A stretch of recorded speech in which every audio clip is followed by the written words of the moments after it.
I don't remember when I first became aware of Colin. I've just known about him for so long through his writings. He's been writing about Lewis and Tolkien for decades. He was for many years an editor with InterVarsity Press in the UK, but he has become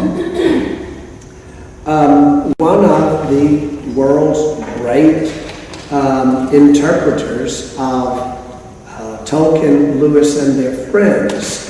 One of the most knowledgeable, and also one of the most gracious in sharing what he knows, encouraging others, and just generally being good company. I hope you've had a chance to meet him this week. His work is documented on film in the extended DVD edition of The Lord of the Rings, where he is one of the commentators in the documentary. And if you've never seen that, the documentary on The Lord of the Rings, you need to see that when you get back to the United States. Well, we have loved having Colin with us 3 years ago when we were here in Oxford. He's been with us at Montreat. He's spoken at Union's campus. He's a good friend, and he's the sort of person that as soon as you meet him, you realize he's making you a friend. And so, Colin, thank you for coming and being with us again. We're looking forward to hear what you have to say about Tolkien in the Great War. Thank you.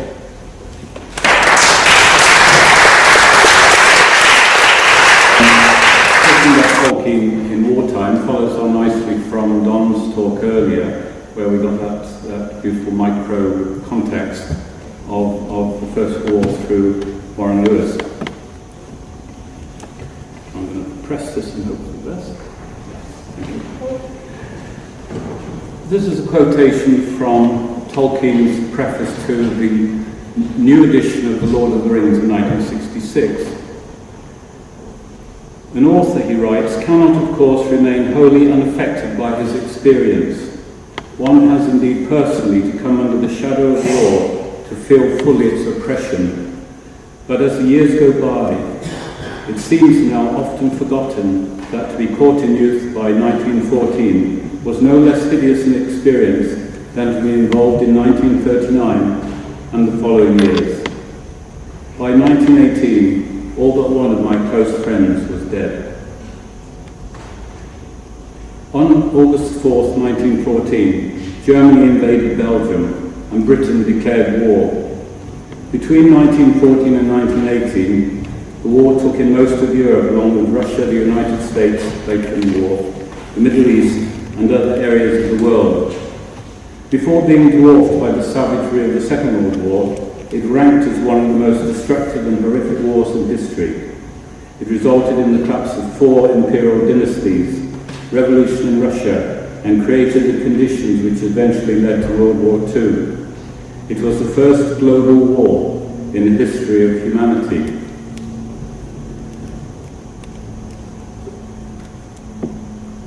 The following year, 1915, Tolkien completed his studies at Oxford University at Exeter College. He also enlisted with the British Army for wartime service.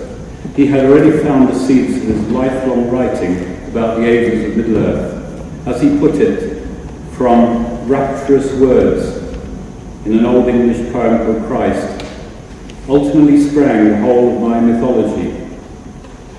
It's a whole new story about how that happened. On 22nd of March, 1916, he married Edith Bratt in Warwick, near his home city of Birmingham. June the 6th saw him landing in France. Years later, remembering in an interview his departure for war, he said, "Parting from my wife then, we were only just married, was like a death. This hut here is reconstructed from a massive training camp in Cannock Chase in Staffordshire. It was like a whole town, had railways and shops and everything like that. And this is typical of the huts that the training soldiers lived in, and that Tolkien was in for a while. Tolkien had decided to specialise in military signals, perhaps as a deep-seated reaction against learning the skills of running through someone with a grenade throwing and killing in general. It would also increase his chances of survival. Before being posted to France, he had been taught a combination of old and new methods of communication, such as flag, lamp and heliograph, employing Morse and other codes. He also became more familiar with the use of field telephones and signal rockets.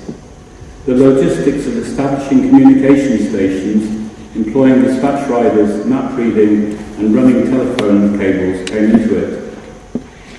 Like all first-timers in the theatre of war, his first destination was Etaples, commonly called by the troops or Tommies as Etaples. Here he received the usual short, sharp shock of final training before moving to the front lines. Tolkien was dismayed that the gear he had to buy at his own cost failed to turn up. He hastily had to procure items such as a sleeping bag, camp bed, and mattress and spare boots. After temporary placement, he was now at last to be with the 11th Battalion of the Lancashire Fusiliers. The battalion was made up of soldiers from a group of northern English towns, including Preston, Blackburn, Burnley, Wigan, Oldham and Bolton. Tolkien felt an affinity with these working men, even though, as an officer, he was forced to keep his distance.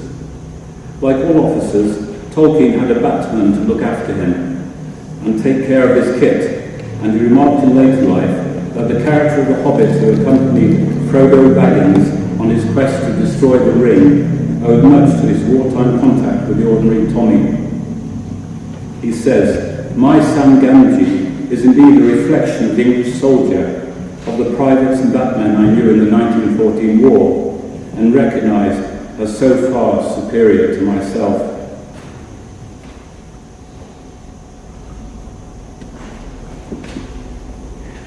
Tolkien had a group of close friends formed before university at his grammar school in Birmingham. This was King Edward's School. They called themselves the TCBS. This stood for the Tea Club and Barodian Society, and he referred to their tea club, which met in the Barrow Stores in Birmingham city centre near the school. With Tolkien's arrival in France, 3 of the TCBS out of the 4, including Rob Gilson and a gifted poet called G.B. Smith, were now on the Western Front. In this picture you see Rob Gilson, who was one of the 4, with Tolkien in school days.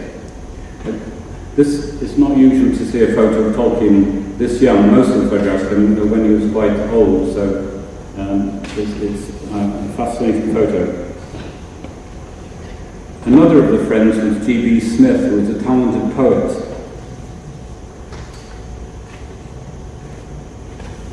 Now, of the TCBS, another of the 4 was Christopher Wiseman, who wasn't at the Western Front, he was with the British Navy.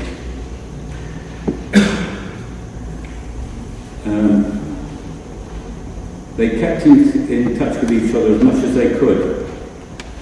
Rob Gilson, who was serving with the Suffolk Regiment, wrote to Tolkien on the 22nd of June. The talk was an Allied offensive, a big push, at the end of June in the vicinity of Albert, which is on the tributary near the River Somme and close by the front lines. Now the rumours turned out to be true. In the event, the attack was postponed to the beginning of July. Now that was July, exactly 100 years ago. And the beginning of the onslaught was a couple of weeks ago, plus 100 years. The attack was postponed, but the Germans got wind of it, and they were prepared for the onslaught. The occasion of Tolkien's arrival in France meant, in fact, that he was in a position with his battalion just in time for one of the greatest battles of the First World War, and one of the bloodiest in casualties. This, of course, was the Battle of the Somme. The battle began on the 1st of July 1916. When it was over in mid-November, the total Allied gain was about 5 miles, at the cost of around 615,000 Allied and about 650,000 German casualties. Of these, nearly 150,000 Allied soldiers were killed or missing, and more than 160,000 of the German forces. Among the enemy injured at the Somme was Corporal Adolf Hitler, who later described the battle as more like hell than war. The Allies expected it to be a decisive breakthrough instead of the dismal stalemate it turned out to be. The Allies' strategy put all their faith in a week-long artillery barrage before their forces advanced. So confident of success with General Haig that troops were ordered to walk slowly towards the enemy lines in close waves. Once these were occupied, the idea was that cavalry units would then surge through in pursuit of retreating Germans. 1.6 million British shells and Allied shells were fired in that relentless barrage. Gilson described the scene in a letter home shortly before he died. Guns firing at night are beautiful. If they were not so terrible, they had the grandeur of thunderstorms. On Saturday, 1st of July, the first day of the battle, Rob Gilson lost his life just after taking over the command of his battalion in no man's land. As Gilson and his men had awaited the 7:30 whistle to advance, they heard birds singing, and they saw wildflowers in woodland and garden flowers around a small chateau. Gilson was the first of Tolkien's closest friends to die. He was 22. On the screen you can see the telegram that his father, who was the head teacher at King Edward's School, received. That first day set the theme of futile slaughter. Gilson was just one of around 20,000 British soldiers who died in the advance that day. A further 40,000 were injured. Of all the officers employed in battle that day, 60% died. Tolkien's battalion was not ordered into action in that first advance, being reserved for later. Because Gilson's body was not recovered immediately, he was listed as missing for some time. Unaware of their friend's death, G.D. Smith and Tolkien met up several times between the 6th and the 8th of July in Bouzencourt, northwest of Albert, where Tolkien was briefly stationed. According to Humphrey Carpenter, one of Tolkien's biographers, they met and talked as often as they could, discussing poetry, the war, and the future. Once they walked in a field where poppies still waved in the wind. Despite the battle that was turning the countryside into a featureless desert of mud, they were anxious for news of their missing friend. Tolkien's first taste of action took place on the evening of Friday the 14th of July. As he went into the unknown, he now carried the knowledge of Gilson's death 2 weeks before. What he was to call the animal horror of the lines with its maze of trenches was before him. With his battalion, he clambered through a mile of communication gullies, cut through to the front line. As a signaller, he faced a confusion of chaotic wires and dug field telephones, half buried in the eternal mud. There were bans on many of the signalling options he expected to be available to him, demanding extreme resourcefulness. It often meant falling back on the use of carrier pigeons. As a battalion signals officer, his responsibility was to oversee communications to the brigade command post, which lay a mile and a half behind the lines. Communication was at the centre of the battle, affecting the fate of those who fought. In the trenches sometimes, wherever Tolkien looked, there would have been corpses waiting to be removed, not peaceful reclining cadavers, but remains disfigured by shelling. In no man's land past the trenches, bodies were everywhere, swelling with decay, the stench defying description. No wonder Tolkien remembered it as animal horror. The law of the jungle was amplified by the efficiency of machine guns and mass slaughter. Then, as summer became autumn, constant cold rain multiplied the mud into what seemed an ocean, absorbing the vestiges of thousands of the once living. The experience that night was repeated and reinforced many times. His next exposure to the front was just after the death of another old school friend, Ralph Payton, within weeks of Gilson's. On 22nd of July, Payton died during a night assault. He was leading machine gunners of the 1st Birmingham Battalion on high ground, High Wood as it was called, which was strewn with the corpses of horses previously cut down in the futile and only cavalry charge in the Battle of the Somme. Like many, Payton's body was never found. Almost his entire battalion was obliterated in the assault in which he died. Now, Payton wasn't one of the four of Tolkien's close friends, but he was a distant member of the TCDS. In late September, Tolkien's battalion captured some Germans. He remembered with amusement what happened when he offered a drink of water to a wounded officer. As he accepted the drink, the officer corrected Tolkien on his pronunciation of German. You know, Tolkien was a linguist who had a German surname.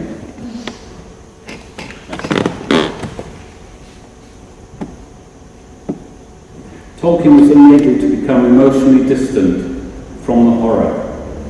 After one of his signallers, Private Sidney Sumner, disappeared during heavy shelling, his body was never found, Tolkien was given a pleading letter from his distraught wife, pleading for news. Sidney Sumner had left a 1-year-old daughter. Tolkien kept several of such letters which he had had to answer. Except for basic scrawled notes, Tolkien, it seems, didn't write stories while he was in the trenches, as some have thought. That's all spoof, he said in an interview given half a century later. You might scribble something on the back of an envelope and shove it into your back pocket, but that's all. You couldn't write. This, he pointed to his converted garage to the interviewer, would be an enormous dugout. You'll be crouching down amongst flies and filth. It's as likely that he developed stories, themes and ideas in his head as he toiled through the catastrophe of the drawn-out battle. Some of what he experienced was to influence his future writings, probably in many more ways than we can be aware as readers, given the complexity and variety of his sources. One indication of how memories of modern war haunted him is in the chapter The Passage of the Marshes in The Lord of the Rings. Here we read of Sam tripping as he hurried forward. His hands sank into the bog. Springing back, he cried out in horror that there were dead faces in the water. Gollum had laughed at his reaction and explained the name, the Dead Marshes. There had been a great battle long ago in which men and elves had fallen in large numbers. For Tolkien, these long dead faces staring up from under the water could include his fallen friends such as Rob Gilson.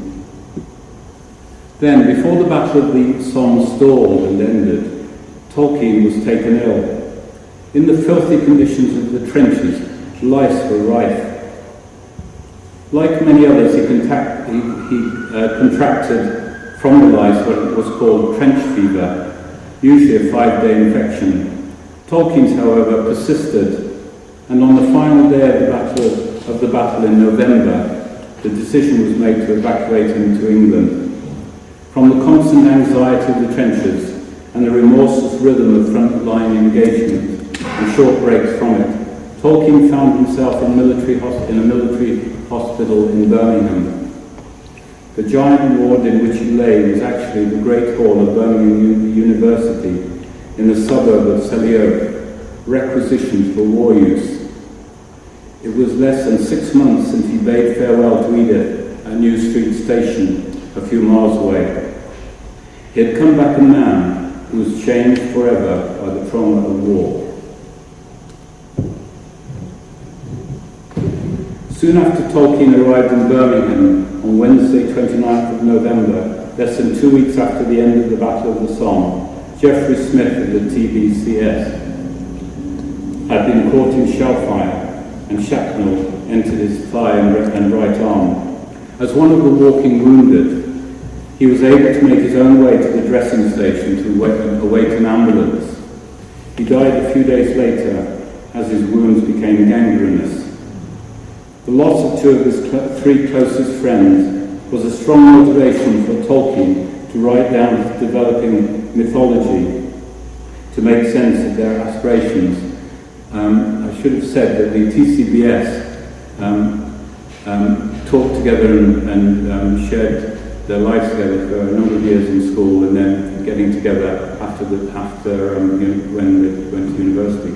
But they had a common vision about the need to write and to basically try and change the whole course of culture, which they saw as being in decline.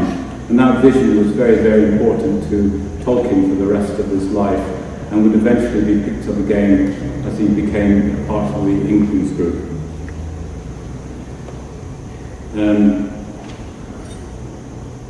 Now, Tolkien later observed, a real taste for fairy stories was awakened by philology on the threshold of manhood and quickened to full life by war. He was not, of course, talking about little fairies amongst the flowers and stories for the very young, but tales which strayed into the dangerous realm of creatures with strange and marvellous powers, who fought against terrors and evils and pointed out to men and women the way of courage, virtue, goodness and self-sacrifice. Tolkien had experienced the full reality of evil and its assault on humanity in war. Now his imagination was alert and strong and starting to work to turn this reality, if the vision of the TCBS was correct, into poetry and stories that would help to change the world and reduce its darkness. The dead, Gilson and Smith, stood behind him in spirit as he did so, and Christopher Wiseman, his fellow survivor, was beside him, though separated by sea, dreaming of what the two of them might do after the war, in keeping with the bright vision of the TCBS. Wiseman had written a long letter to Tolkien in hospital, which included the comment, "If you do come out in print, you will startle our generation, as no one has yet." Sometime before the Battle of the Somme, G.B. Smith had written to him from the front lines in a similar vein. "My dear John Ronald, publish by all means. I am a wild and wholehearted admirer of your poetry, and my chief consolation is that if I am scuppered tonight, I'm off on duty in a few minutes, there will still be left a member of the great TCBS to voice what I dreamed, what we all agreed upon. For the death of one of its members cannot, I am determined, dissolve the TCBS. Make haste before you come out to this orgy of death and cruelty. May God bless you, and may you say the things I have tried to say long after I'm not there to say them. With such be my lot." Excuse my voice, sir. But first, Tolkien had to recover in England as best as he could from the deep mental scars of his ordeal, his trial by fire and water.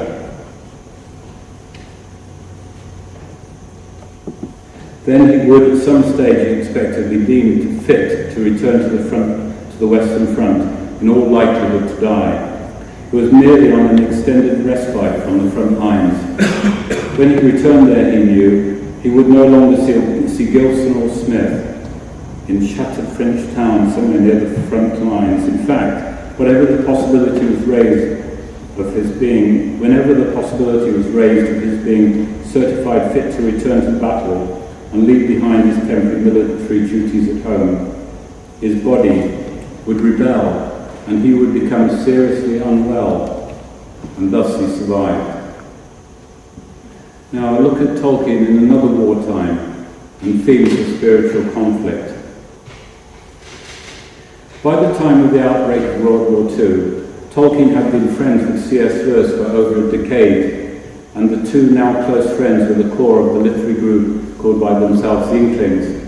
Friendship with Lewis helped Tolkien with the vacuum left by the deaths of his two close friends in the TCBS. During World War II, perhaps not surprisingly, Tolkien and his companions in the Inklings were particularly preoccupied with the shadow of evil that had fallen across the world. Not all wrote, but the problem of pain and suffering and the nature of evil came into many conversations within the Inklings, even though little was recorded of these. We do know, however, that the readings to the Inklings would have been discussed, inevitably therefore touching on the shadow that falls on all human lives. The concern with evil and indeed with devilry is apparent in many of their writings at this time, where they picture human life finding its fulfillment through images of seeking heaven and shunning hell. The context is the battles and devastations of a global war. I deal with these concerns in much more depth in my book, The Devil, which came out last year, which is subtitled Lewis, Tolkien and the Shadow of Evil. Throughout the war years, the Inklings met in two informal ways, on Thursdays or sometimes Fridays, to read aloud work in progress for impromptu criticism and feedback. This was usually in Lewis's rooms at Magdalen College, and on Tuesday lunchtimes, usually at the Eagle and Child in St. Giles, for noisy conversation, banter, and an inevitable exercise in wit, at which Lewis in particular excelled. I'm just going to throw a quick sequence of slides of the new building in Magdalen College where the Inklings tended to meet on Thursday evenings in Lewis's college rooms. The old pub sign at the Eagle and Child, which you would have seen when if you visited the kilns. The Eagle and Child itself, just down the road from here. And the Rabbit Room, which was originally what was called a snug, a semi-enclosed room at the back of the woods, then the back of the pub, where they could have some seclusion, even though the noise they made would ring through the whole pub.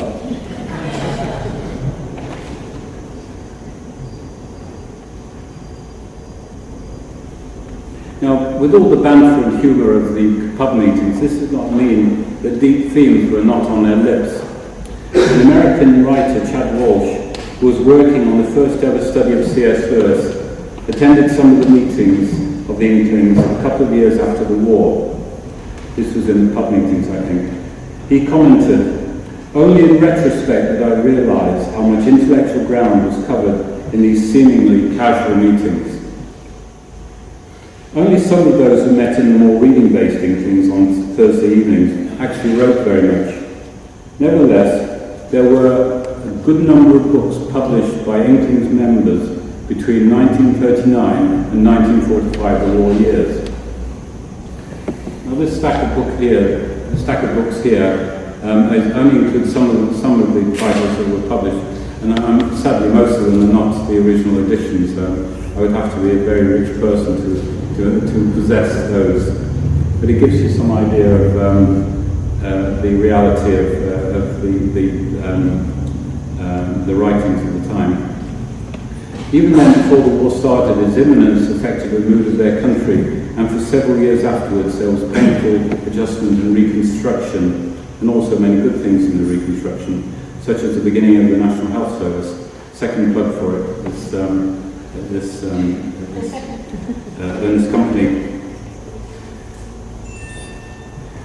Books published or drafted throughout 1939 to 1945, most obviously relevant to the theme of goodness and evil, include Charles Williams's The House by the Stable, which was a play published in 1939, Witchcraft, which is history, 1941, The Forgiveness of Sins, popular theology, 1942, The Three Temptations, a BBC radio play, 1942, All Hallows Eve, a novel, 1945, and C.S. Lewis's The Problem of Pain, popular theology, 1940, The Screwtape Letters, a novel, 1942, Broadcast Talks, BBC Radio Talks, 1942, Perelandra, Science Fiction, 1943, The Abolition of Man, Philosophy, 1943, That Hideous Strength, Science Fiction, 1945, and The Great Divorce, Fantasy, 1945. These actual publications only give part of the picture of their writings at this time. Lewis had very briefly started out composing and then abandoning what would later become The Lion, the Witch and the Wardrobe, with its wartime setting of evacuees and its own enemy occupation of Narnia. During this period, Tolkien wrote a great deal of The Lord of the Rings, which was not published until 1954 to 55, and dedicated in the first volume to the Inklings. Also in the early 1940s, Owen Garfield was working on a dramatic trilogy entitled Angels at Bay, never published. This featured human characters on both sides of the threshold between this life and that after death, and included angelic beings. Tolkien's preoccupation with events taking place around the world at war is sharply highlighted in a letter written to his son Christopher soon after the Nazi surrender. He wrote, "The war is not over, and the one that is, or the part of it, has largely been lost. But it is of course wrong to fall into such a mood, for wars are always lost, and the war always goes on, and it is no good growing faint." By that war, that always goes on in his words, he was referring to the spiritual battle against the powers of darkness. World War II, of course, was a crisis for Western civilization. As Britain faced invasion by the Nazis, Churchill rallied the country to resist in robust terms, in capturing and articulating its mood. He broadcast, "If we can stand up to Hitler, all Europe may be freed, and the life of the world may move forward into broad, sunlit uplands. But if we fail, then the whole world, including all we have known and cared for, will sink into the abyss of a new dark age, made more sinister and perhaps more protracted by the lights of perverted science."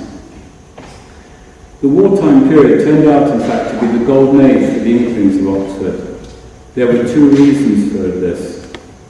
One was the arrival of Charles Williams in Oxford on the heels of the outbreak of war in September 1939. He, together with other members of the London branch of the Oxford University Press, was evacuated to the mother city. The other reason was magic in its darkest form. The global war itself, fought with the most terrifying weapons modern technology could devise, devouring entire cities. Charles Williams was to do much to encourage Tolkien in the writing of The New Hobbit, as the Inklings called The Lord of the Rings in progress.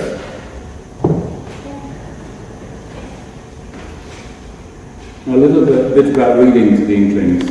A partially recorded meeting of the Inklings happened on the 9th of November 1939, less than 2 months after Williams arrived on the scene.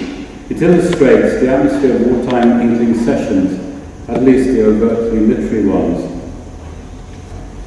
In a long letter to his brother Major Warren Lewis, who was on military service again, which was dated the 11th of November 1939, Lewis recorded this week and included a scene in his college rooms. "On Thursday we had a meeting of the Inklings. You and Cockhill both absented, unfortunately. I've never in my life seen Dyson so exuberant, a roaring cataract of nonsense." The bill of fare afterwards, this was in Lewis's college rooms, consisted of a section of the New Hobbit book from Tolkien, a nativity play from Williams, unusually intelligible for him and approved by all, and a chapter out of the book of the Problem of Pain from me. It so happened, it would take too long to explain why, what a shame, that the subject matter of the three readings formed almost a logical sequence and produced a really first-rate evening's talk of the usual wide-ranging kind. And he quotes, "From grave to gay, from lively to severe. I wish very much we could have had you with us." The sequence of readings related to the nature of good and evil, This is clear because we now know something of the stage that Tolkien had reached at this time in writing The Lord of the Rings, thanks to the work of his son Christopher Tolkien on figuring out the development of his father's epic story. We also know which play Williams had just written, and of course Lewis's The Problem of Pain is devoted to this issue, whichever extract he read.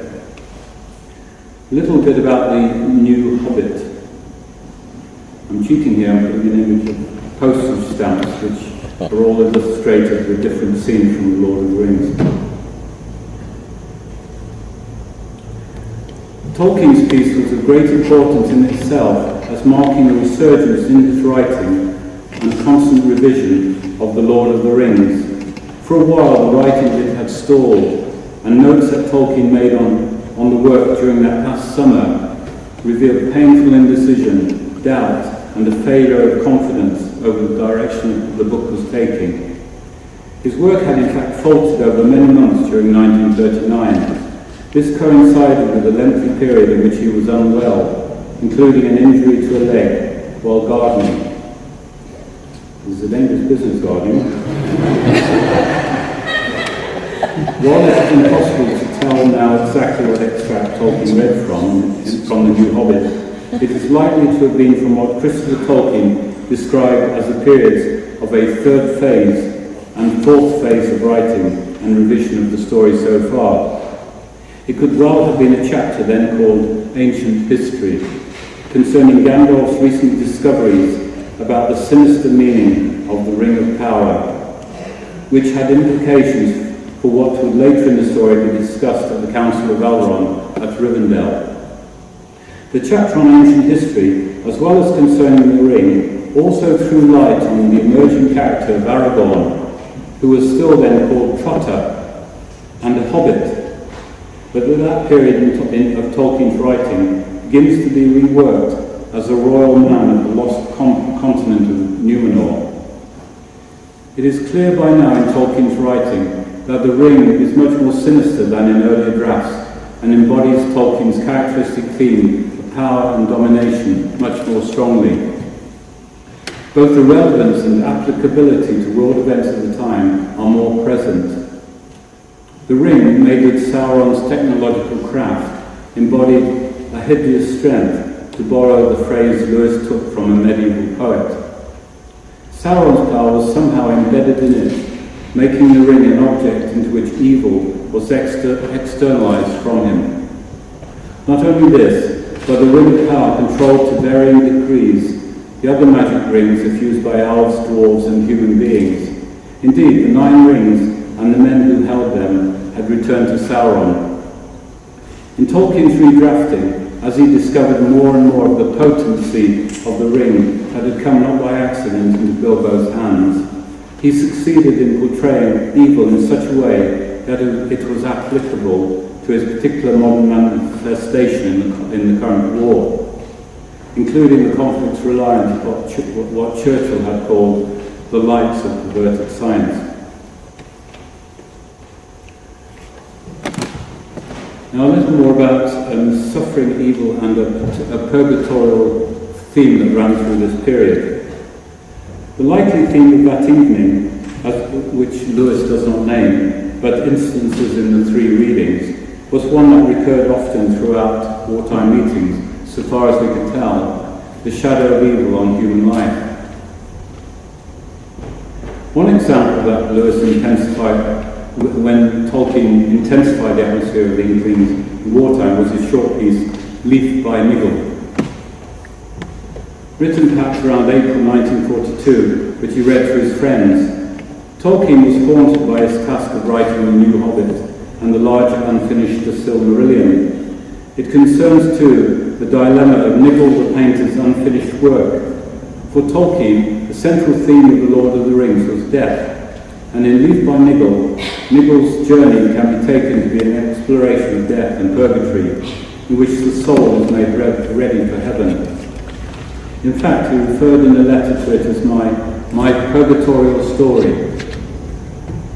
which made, quote, visible and physical the effects of sin or misused free will by men.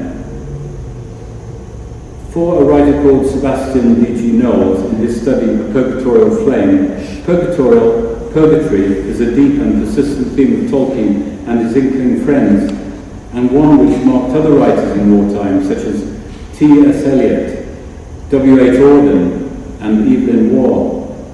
A clear influence on these writers was Dante's Purgatorio. In the context of the Second World War, he argues, Dante was extraordinarily relevant. Another writer who was very much influenced by Dante at this time was Dorothy L. Sayers. Was not an Inkling, but had great affinities with them. The Inklings group had an edge to it in that most who attended in that wartime had experienced combat in World War I. It was typical that several of the Inklings had been wounded, such as Hugo Dyson, the latter so severely that he had an out-of-body experience that followed his being hit during the Battle of the Passchendaele. Lewis also records a near-death experience that followed his being hit in several places by the hot fragments of a bursting shell. Tolkien himself appears to have suffered the emotional impact of war throughout his life. Now, on a happier note, a little bit about Tolkien, Inklings, and victory. At the end of 1945, those of the friends who could gathered and celebrated a long-anticipated victory, Inklings as they called it. They made themselves at home in a pub called The Bull at Fairford in the Cotswold Hills of Gloucestershire, a favourite region for walking. The celebration lasted 4 days in December 1945, and the party included Lewis and his brother Warren, Tolkien, and some of the time Dr. Humphrey Havard, one of Inklings and Lewis's family GP. The depleted group made the best of the jaunt. The first day, Warren Lewis spent walking with Tolkien before the others arrived. Warren briefly recorded events in his diary, including walks, conversation, quiet reading, and moments touched by another world. We were able to dream of the future, which seemed very much more hopeful in the joyful absence of World War. He noted late one evening, one Thursday in the afternoon, we walked through Hawcroft and Welford. Welford, a mere hamlet, has a simple little church where we all felt that God dwells, nothing to see in it. There, to my surprise and pleasure, Tolkien said a prayer. Down on the river was a perfect mill house where we amused ourselves by dreaming of it as a home for the Inklings. The post-war period would see the publication of The Lord of the Rings in the mid-50s. The New Hobbit was essentially finished by 1949, though there was much refining to do before Tolkien could be satisfied with the work.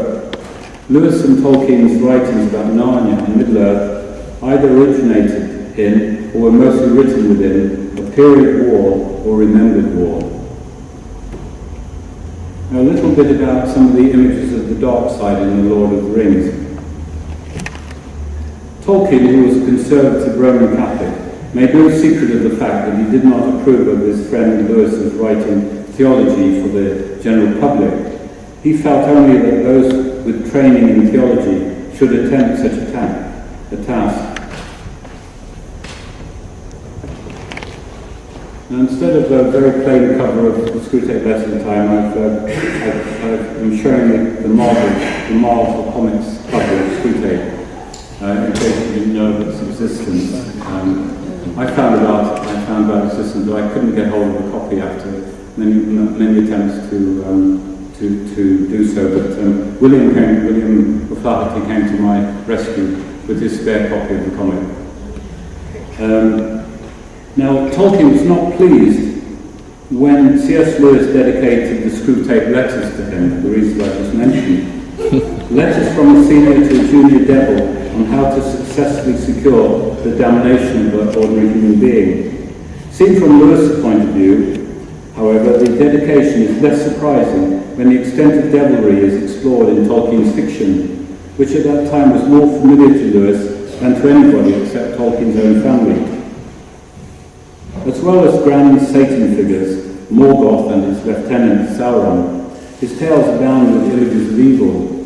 These images give a vivid and concrete expression to the age-old discussion of devilry and of the forces of good and evil. In their own way, and drawing on a long tradition of storytelling, Tolkien's widely known images, in fact, offer a deeply thought-out take on traditional understanding of evil as privation, perversion, and parasite. It was this traditional understanding that he shared with Lewis, Williams, and other Inklings, as well as writers with an affinity to the group like Dorothy Sayers. Evil for them is not something that exists independently or has always and inevitably exist, and that will exist forever. There's a debate about the nature of evil in Tolkien which seems to be ongoing. Is it dualistic, representing a battle between good and evil that has been going on as long as the universe has been here, or even before? Or, like in Lewis, is evil a perversion of good, having no substance of its own, and therefore, on the great scale of things, short-lived? Now, there isn't time here to go on to this discussion about whether Tolkien was in the tradition of St. Augustine of evil being something wraith-like and being a perversion of something rather than existing in its own right. You'll have to read my book, The Devil, if you want to explore more of this. Now, just briefly about the Orthodox Christian view, which was represented particularly by St. Augustine, but also by many other great medieval thinkers. And, well, Augustine, I was told, was pre-medieval, but he had a huge influence on the medieval period. Now, in the Orthodox Christian view, the object that has become bad remains defined only by what it is not. If you had a bowl which was ideal for placing fruit in, a fruit bowl, and you dropped it so that it smashed, it would no longer be a fruit bowl. You could say that it had been a fruit bowl, but not that it is now, because it could no longer function as a receptacle for fruit. You could also say that it is a broken bowl, which could perhaps be mended with superglue. It has lost the quality which made it a bowl. In terms of good and evil, you could say that a bad person is a person who is going or has gone bad, who may yet be healed and restored.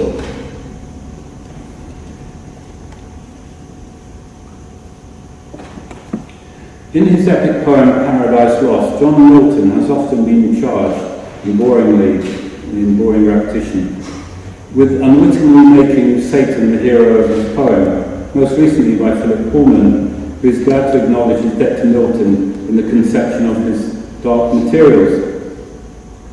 This is one of the illustrations by Dore of the Paradise Lost. To fallen human beings, evil is fatally attractive, and bad characters notoriously are easier to create in fiction than good. Are evil beings such as Morgoth, Sauron or Saruman, and elves and men who fall into evil like Fëanor and Denethor, more convincing than Gandalf, Aragorn, Frodo, Beren or Galadriel? Tolkien ably creates good beings and places as well as evil ones. We are delighted by the vision of Valinor, the earlier days of Numenor or Rivendell, and the goodness of the Luthien, Aragorn, Sam or Frodo. We understand the tragedy of Fëanor, Turin or Boromir. Much of Tolkien's invented mythology concerns creativity and art as a force of good, particularly as the foundation of culture and history. The making of the world by the demiurge of Valar, the fashioning of the Silmarils, and the forging of the rings shape all events in Middle-earth. For Tolkien, a study of the powers of evil necessarily has to do with the misuse of creativity and free will. Because of his theology of Middle-earth, Tolkien portrays evil as utterly real, without falling into dualism of good and evil. The many occasions of tragedy within his tales, preeminently in the story of Turin, in The Children of Durin, emphasizes the reality of evil powers in the world. Evil originated by the fall of Melkor, also known as Morgoth. Evil is only possible to creatures capable of creativity and free will. Both salvation and damnation in Tolkien's world involve moral choices. Thus evil is indivisible. Its implications are applicable to the free world as well as to Tolkien's invented secondary world. He would no doubt have approved of what George MacDonald, the 19th century fantasist, wrote. The laws of the spirit of man must hold, alike in this world and in any world he may invent. In physical things a man may invent, in moral things he must obey, and take their laws with him into his invented world as well. It is clear that Lewis wholeheartedly endorsed Tolkien's view of the moral responsibility involved in human freedom. Lewis's exploration of evil spans his fiction and non-fictional writings. Lewis's his post-war science fiction story, That Hideous Strength, has a striking affinity with Tolkien's The Lord of the Rings. They were both composed in the war years, Lewis's totally and Tolkien's partly, and tried to come to terms with an almost unthinkable evil.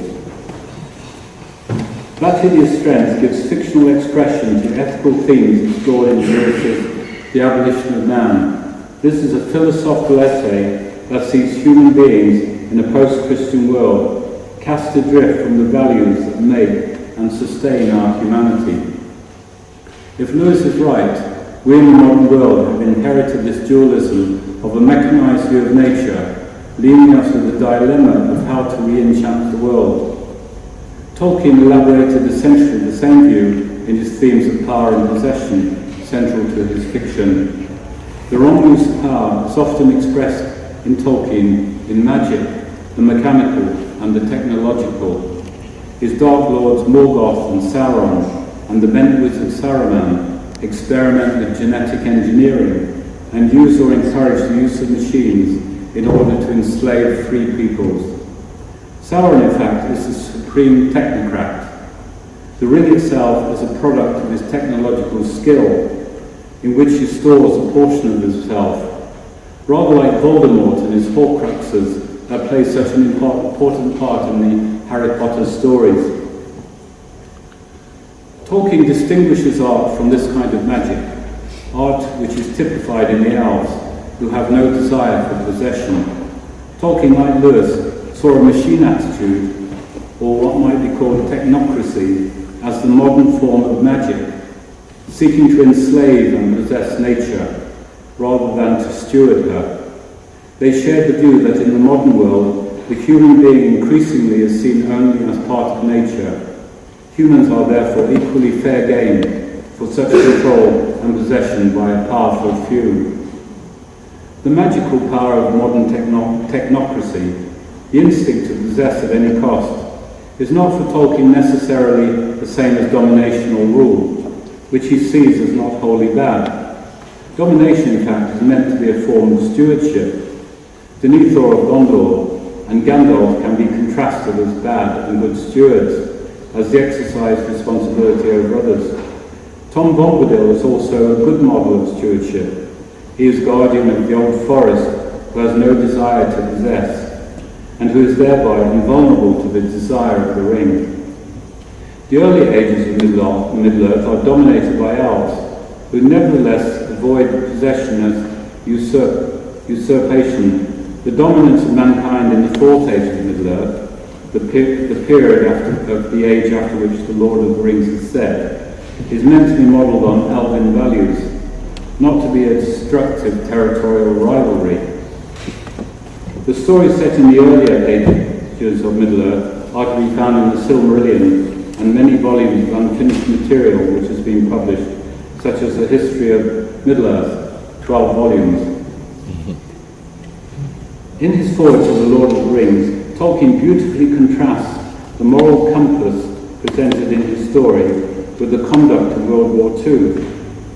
He was rejecting the idea that his story was somehow an allegory of that war, even though much of it was written in the war years. It, however, applies strongly to the waging of modern global war.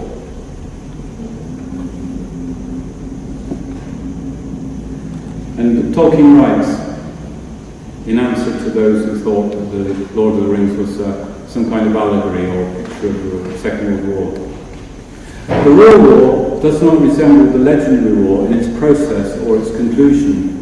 If it had inspired or directed the development of the legend, then certainly the ring would have been seized and used against Sauron. It would not have been annihilated, but enslaved, and Barad-dûr would not have been destroyed, but occupied.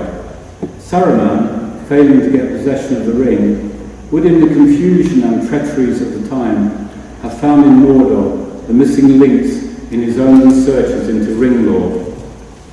And before long, he would have made a great ring of his own with which to challenge the self-styled ruler of Middle-earth. In that conflict, both sides would have held hobbits in hatred and contempt. They would not long have survived, even as slaves.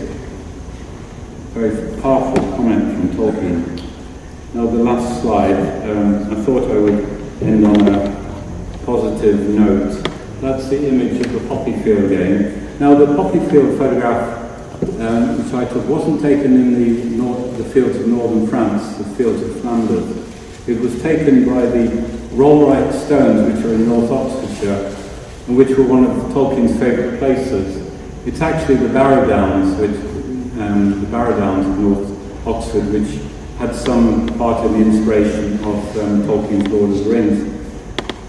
So I don't know exactly which time of the year, in every instance, Tolkien visited the Rollright Stones, but it's quite likely that on one occasion he might have seen the poppy fields, and it would have been inevitably a reminder of the fields of World War I, in which he lost two of his closest friends. And remember, Gilson, on the morning that he died, among the last things he saw were the wildflowers and some garden flowers in a nearby chateau. So this is, in a sense, although it's a reminder of that great war 100 years ago, is also a symbol of remembrance and hope too. With that, I will finish. Thank you.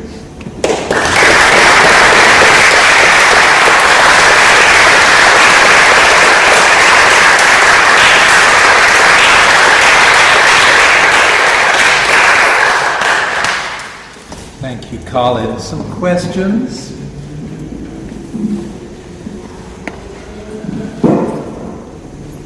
I was just wondering if you Here. Okay, beg your pardon. I was just wondering if you talked a little bit about how the war, the Australian War, affected Tolkien and Edith's marriage. Yeah, I heard that. It was how the First World War might have affected Tolkien and Elizabeth's marriage. I think inevitably it would have had some impact, but there's two reasons why I don't know much. One is that, the two reasons why I don't know very much about that. One is that when I wrote my biography of Tolkien, I also felt that much of his family was alive, and I didn't want to include too much that was very personal in that sense about their relationship. I avoided talking much about Edith's ancestry as well, a little note and footnote.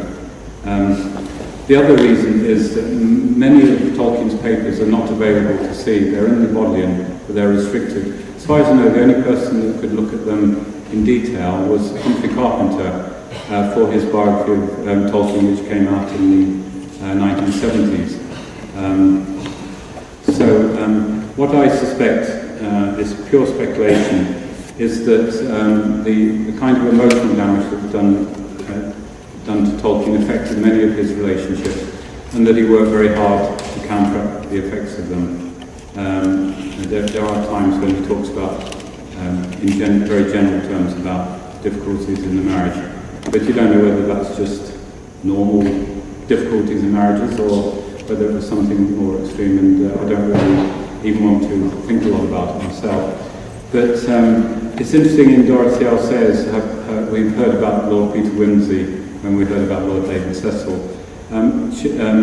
Dorothy L. Sayers portrayed Lord Peter as somebody who'd been damaged in the First World War.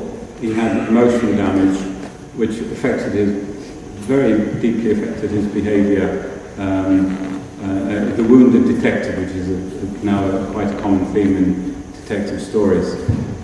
But that was obviously, I mean, people didn't know much about post-traumatic stress at that time. But that, I suspect, is what would be involved. The family, they had a lot of enjoyment together. There's a book called the Tolkien Family Album. You probably only can get it second-hand now, but that gives a nice picture of the family life and in fairly positive terms, which is fair enough.